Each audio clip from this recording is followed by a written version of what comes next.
Tanya orang yang tamu tampeng bakgo katruh wate bayar utang hana tak bayar peng dena nyan dosa setiap hari. Matlul gani dulmon kini Nabi. Orang kaya yang bayar utang gop getunda-tunda bayar utang nyan zalim. Berarti tiap orang katruh wate bayar utang peng na hana tak bayar nyan zalim katanya. Dosa. Negara kero tiap orang yang dosa yang 10 tahun kau tanggap mana tak bayar 10 tahun dosa ada. Dulmon zalim. Berarti ibaratnya tengok tak zalimi orang lain.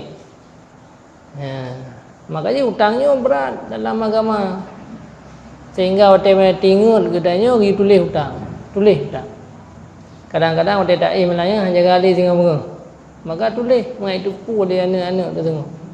Karena orang yang akan meninggalnya hantuh terus nyawa gede ulangin menyematang na hutang walau ditha hutang. Yang kesal kurang yang bayar. Meo kurang yang hana bayar ke pemah. Wajib ke bayar janji yang tanya yang putang hanya bangsa api.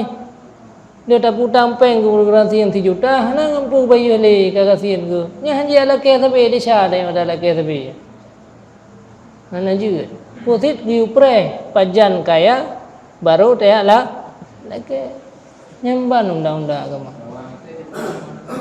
Gepuma orang yang haid leba bayu. Tapi orang yang bayu hana ke bayu nyan dulmon.